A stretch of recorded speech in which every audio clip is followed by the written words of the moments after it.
with the sign.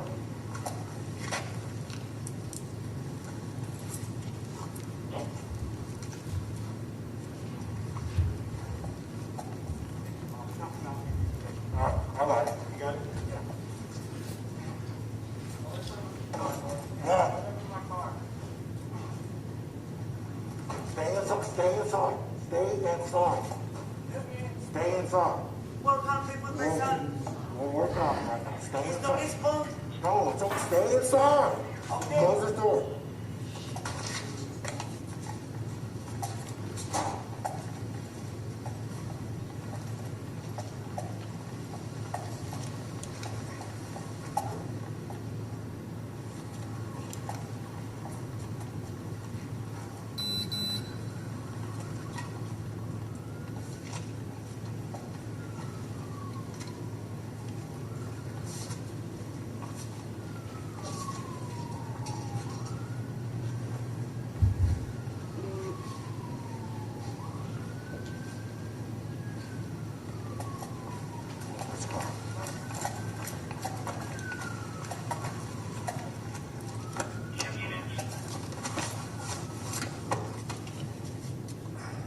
Right, got more, not coming to the breaking point.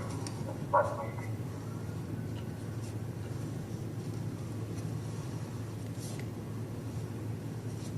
Entry.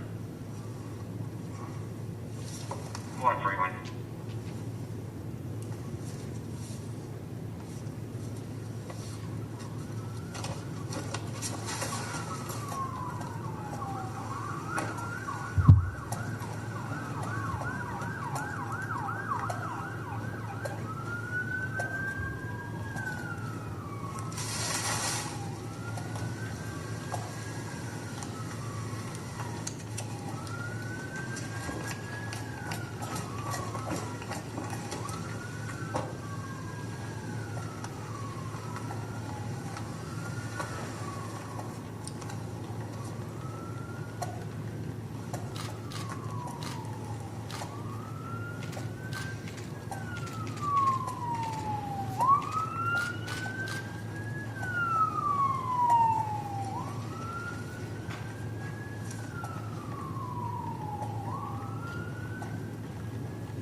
Located there's a cherry picker that alarm was going off just the direction west of you. 10-3. 532. 7-8 building Virginia. Thank you. Thank you.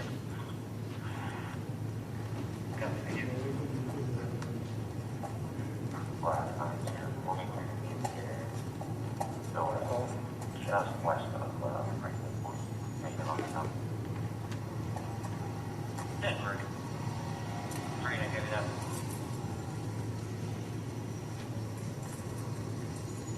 For 370 coming up.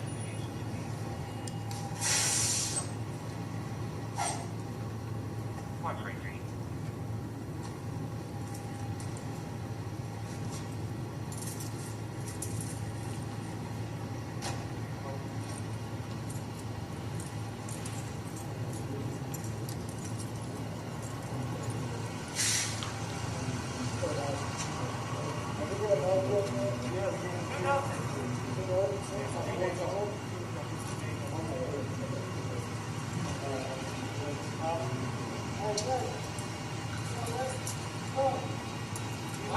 It looks like he vomited inside their back.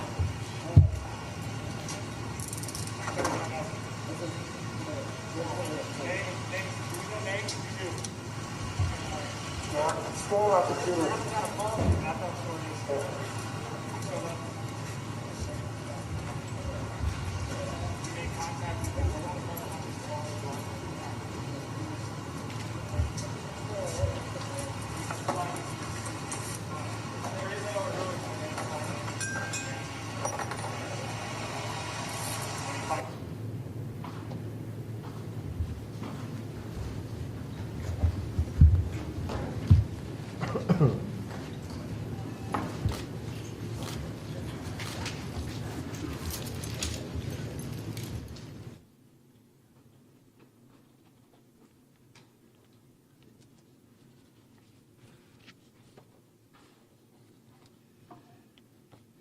as I said, it's tough to watch. This is now the 18th time I've watched it, and frankly, it never gets any easier. And I do need to caution people that I realize this is it is difficult to hear all of it, and I know particularly in being presented in this way, it's also difficult to see. The power of social media moves very quickly. I understand already there are certain folks who are posting that an officer said, you're going to get shot. That is not true. He says shocked, as in a taser, not shot. I'm not offering editorial comment on any of it, but it's just important, I think, especially on that point, to clarify. He does not say you're going to get shot. All right, so I can't say enough. This is a terrible tragedy. And I had a chance to meet with the family earlier today to express my condolences and to let them know how much I sympathized with the loss of Carlos. As I described earlier, there has been a very thorough criminal and administrative investigation of this case. Again, it started immediately following Mr. Ingram Lopez's death, and it concluded on Friday of just last week, shortly after the medical examiner's report was received, which is something we have to wait for both investigations. Our administrative report, which was the product of hours of interviews and a thorough analysis of the evidence, holds 3 officers accountable for performance and decision-making at the scene. As I've stated previously, but I can't emphasize enough, I have high confidence in our department members overall, and I do not believe this incident is reflective of their professionalism or how they attend to others in their care. The medical examiner's report indicates Mr. Ingram Lopez had a very high level of cocaine in his system, as well as an enlarged heart. But the cause of death is listed as unknown. So it will be up to others to determine what role, if any, the involved officers played in his death. Therefore, it really is irresponsible and unfair for anyone to conclude that Mr. Ingram was murdered by the police or that he, quote unquote, died at the hands of the police. But to ensure that this case gets the most careful and thorough examination possible, I've reached out to the FBI and asked them to review it. They will take any action they believe is appropriate. And the case is also being investigated and reviewed by the Pima County Attorney's Office. To put this in just a little context, in-custody deaths involving the Tucson Police Department are very rare. In the past decade, the last 10 years, we have had only 10 of these deaths, 12 of these deaths, which includes this one. 7 of these were determined by the medical examiner to be suicides. Suicides can occur as a result of individuals shooting themselves, overdosing, or by other means. The remaining 5 individuals had to be restrained in some manner, often after fighting with or running from the police. Some of these people experienced excited delirium and died from cardiac arrest. Each case was carefully reviewed by the county attorney, and although no determination has been made yet in this case, no officers from the prior 4 cases were found to be criminally responsible for the deaths of the individuals they were dealing with. Now, there have been questions raised about why the public was not immediately notified of Mr. Ingram Lopez's in-custody death, as we do after any involved fatal shooting or other officer-involved death. This notification should have taken place, but I am confident that there was no purposeful or calculated effort to withhold this information. I'll remind you that this incident took place at the start of the most intense period of the COVID-19 pandemic, and I believe the notification process to the public could have been missed, at least in part, due to some of the chaos that was going on during that period. But nonetheless, public notification should have happened, and we have put steps in place to assure that going forward, any in-custody death is immediately brought to the public's attention. There have also been questions asked about why it took so long for those of us at an executive level within the department to become aware of the very troubling actions of the officers as seen in the body-worn camera footage. Although we were briefed the day following the incident, we did not view the footage at that time, and frankly, that's something we should have done. It is important to note, however, that the body-worn camera footage was immediately viewed by our investigators, and that this was used as a portion of the evidence they needed to reach their findings. As a result of the miscommunication regarding the body-worn camera video, we have instituted a policy that requires at least 2 chiefs must view this video footage related to any in-custody death within 48 hours. Again, what happened did not have any influence on the urgency of the investigation or how it was handled. Now, as chief, I accept responsibility for both these serious missteps, although I believe neither was the result of any sort of malevolence or deliberate attempt to hide anything. But I realize that given the times we're in, any mistakes of this kind are viewed with great suspicion and contribute to the lack of trust in the police.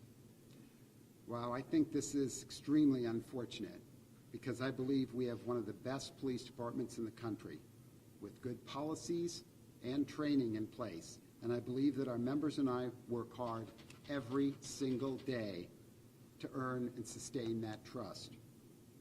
But to demonstrate my willingness to take accountability for these mistakes, I am offering my resignation to the mayor, city council, and city manager, which they can accept or handle as they deem appropriate.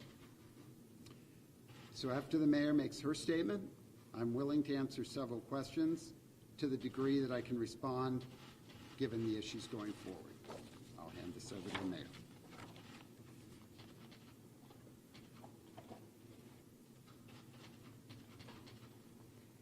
Good afternoon. I'm Mayor Regina Romero.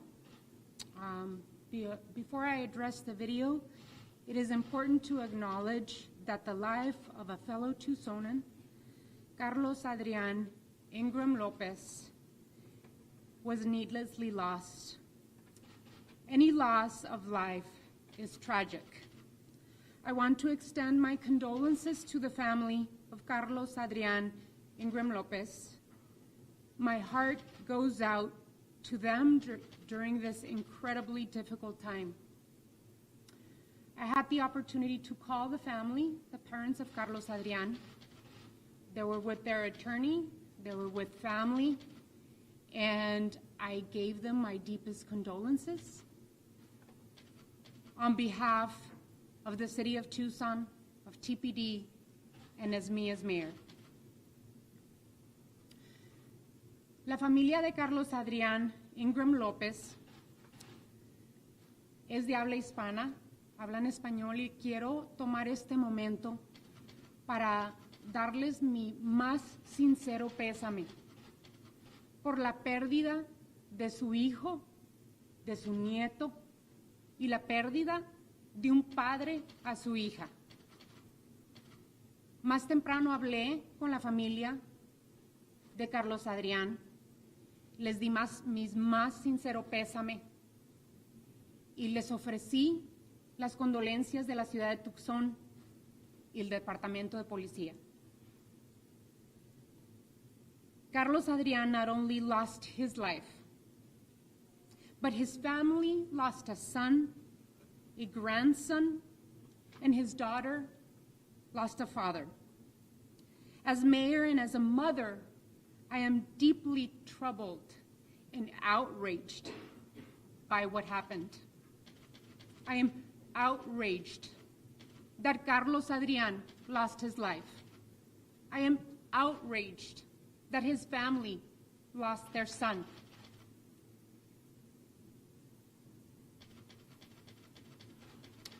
In the video, we see a person who is clearly distressed, asking for water, asking for help, asking for his nana.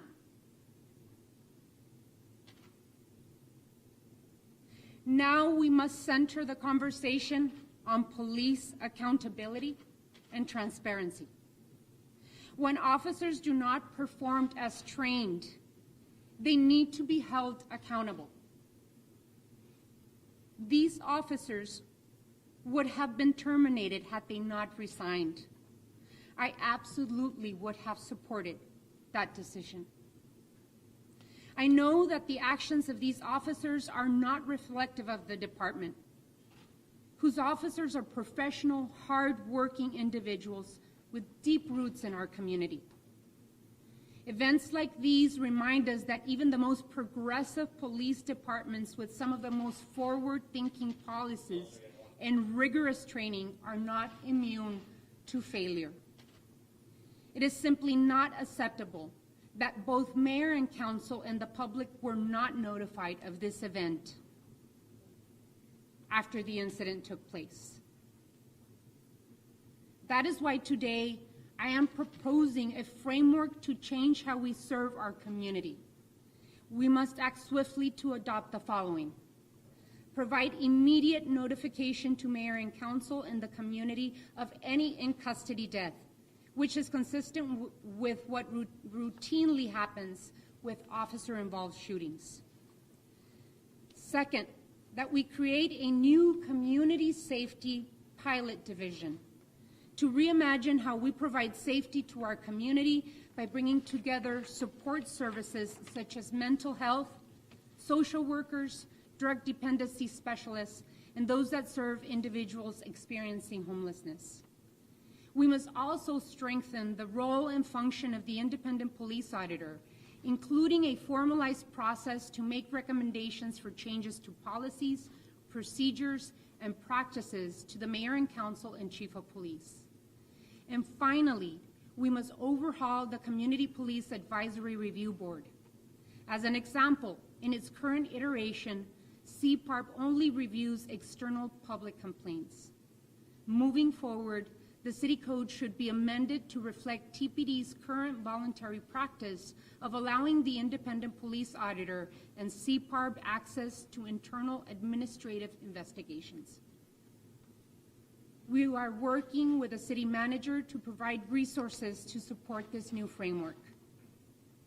Central to this is listening to and engaging with the community to join us in participating in meaningful and effective change. These policy changes are one of many steps we must take to ensure full accountability and transparency. In addition, I am asking the Pima County Attorney's Office to conduct a swift but thorough investigation. People are mad. People are disappointed. People are outraged, and rightfully so. I ask that we engage in civil, constructive, and peaceful dialogue and work together for change. We are Tucsonans united by our shared goal of creating a better, more just community. We mourn Carlos Adrian Ingram Lopez. He was a member of our community. We must act to continue the important work of meaningful and fundamental change. We can and we must do better. We do have time for questions.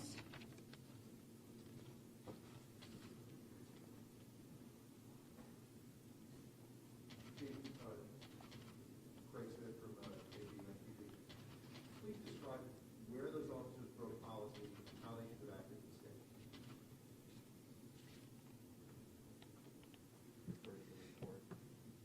There is a report that will detail all of that. As I've described, we do have, I think, very strong policies in place related to standards of care in these circumstances. And we have training that has been extensive that these officers and, frankly, all of the officers in our department have received. So this information will be in the report. It'll be publicly available, and I think that's probably the most I can go into it right now. It's important for the public to have some appreciation of this, even if it's such a quick summary. I think I've explained that we have policies in place as it relates to standards of care for someone in crisis, medical, mental health, positional asphyxia, excited delirium, covers all of that, and we believe that the officers did not meet those standards of care or follow those policies that they were trained in. Mayor Romero, hi. Janelle Contractor with News 4 Tucson. He offered his resignation. What's your response?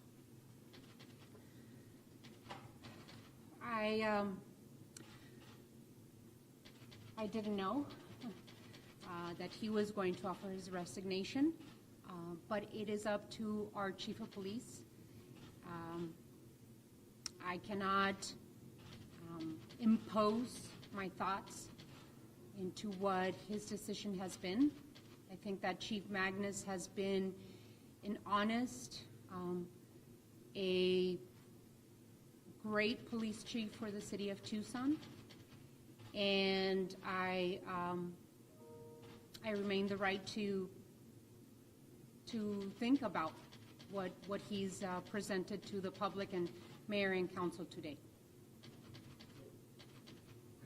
Gonzalo Negro, Justice with Arizona United News. And are you, this goes for you, the chief and the media, are you aware of the video showing Chief Magnus blatantly lying to city council about the illegal misconduct and criminal actions of his law department, or his officers, to get an ordinance passed, 11746? And are you also aware, Mayor, Chief, and media, are you also aware that on April 21st, the same day that you guys actually put in that Chief Magnus department actually attacked 3 journalists and knocked one out where he had seizures, shot another one which was beat 5 times with a pellet gun, and used the resources of the helicopter to chase down another journalist after they solicited a criminal complaint? No, I am not aware. You're not aware of that? And if I may, Real quick, if Well, we if I can may, focus real the questions to this, and then you can ask questions well, after. if I may real quick, We're going to focus the questions. So folks, this press conference is to ask questions about this incident, and sir, you're interrupting others' ability to do that. So if we could just keep the questions about this incident, and we only have a short period of time, so be respectful of that. Well, you're close to the mic. Whose decision is it to accept or decline the resignation? Is that of the mayor and council, or is that of the city manager? So Dylan, everyone else here, I think the chief of police needs to have a conversation with the city manager, but certainly it's a question, and that will also be directed to the mayor and council. But under the charter, whose decision is that? Chief is appointed by the manager, approved by the mayor and council, and potentially removed by the city manager. But let's let that question be addressed by those folks, and I'm sure there will be more to come on that. Next question. Mayor, when did you first hear about the incident and watch the video, and what were your kind of initial thoughts after that? Mayor and council were first notified last Wednesday, and we were told that there was an administrative investigation that needed to be complete. Once the internal administrative investigation was complete, mayor and council were shown the video this past Monday, and that's the sequence of events. Chief, with the George Floyd, and also really for the mayor, for the death of George Floyd and the public reaction to follow. Here you are, you're midway through this case.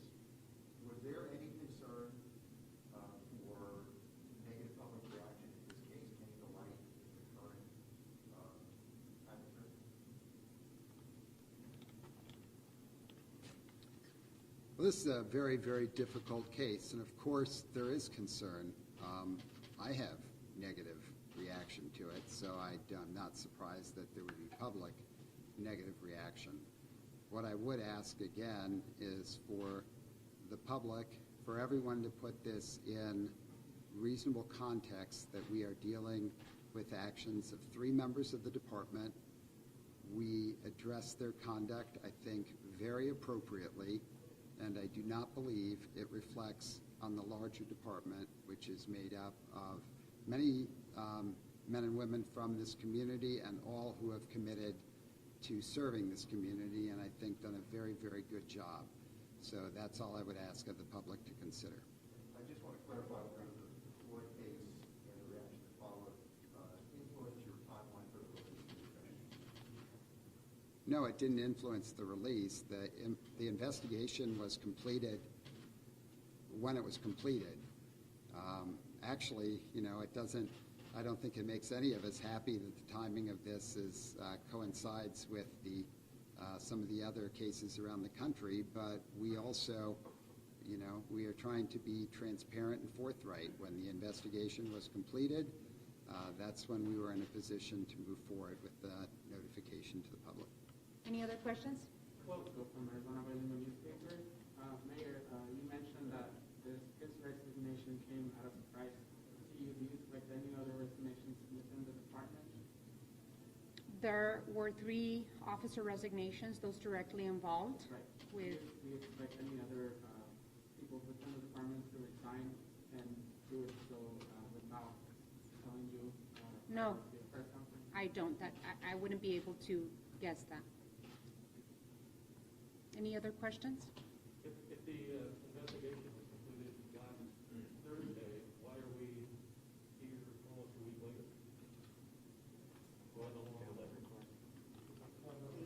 We're here because we had a family request that we meet with them and give them a chance to see the video. They set the time and the place for that. We respected that, and that's why we've delayed any further public discussion of that until the family was able to meet with us, which we accomplished this morning. Delay further public discussion when there is no public. You guys didn't say anything. I'm sorry, the investigation was underway. We're not going It was to. not underway. Okay, I'm not going to argue with you about it. I know when the full investigation was completed in terms of when it was signed off. We moved as expeditiously as possible. We honored the requests of the family, and that's why we're at the timing that we're at. All right, any other questions